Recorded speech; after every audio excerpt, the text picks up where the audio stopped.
ஒரு நல்ல நண்பன் தன் நண்பனுக்காக நல்ல நண்பனுக்காக தான் மறிப்பான். நல்ல கெட்டவனுக்காக எந்த நண்பனை மறிக்க மாட்டாங்க. கெட்ட காரியங்கள் செய்ய நண்பனுக்காக யாருன்னா மறிப்பாங்களா? ஆனால் நம்முடைய தேவன் பாவிகளாக இருக்கிற நமக்காக அவர் மறித்ததுனால அவருடைய அன்பை விளங்க பண்ணினார். அல்லேலூயா.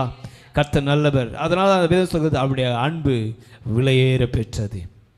அவருடைய கல்வாரியின் அன்பு, இயேசுவின் அன்பு விலையேறப்பட்டது. தேவன் நம்ம மேலே வைத்த அன்பை அவர் விளங்க பண்ணினார், விளங்க பண்ணுகிறார். இன்னைக்கும் யாரெல்லாம் அந்த அன்பை நம்புகிறாங்களோ, யாரெல்லாம் அந்த அன்பை தேடி வருகிறார்களோ, அவர் இன்னைக்கும் அந்த அன்பை விளங்க பண்ணுகிறார். இன்னைக்கும் எத்தனையோ ரவுடிகள், கேடிகள், பாவிகள் என்ன பண்ணுறாங்க? இன்னைக்கும் ரசிக்கப்படுறாங்க. காரணம் அந்த அன்பை அவங்க ருசிப்பதினாலே, அந்த அன்பை அவர்கள் தேடுவதனால. ஒரு காலத்தில் நம்ம எல்லாம் எப்படி இருந்தோம்? பாவிகளாக இருந்ததுனால தான் நம்மை ரட்சித்து இன்னைக்கு கர்த்தருடைய ஆலயத்தில் சபையில் நம்மை நாட்டப்பட்டு இருக்கிறோம்.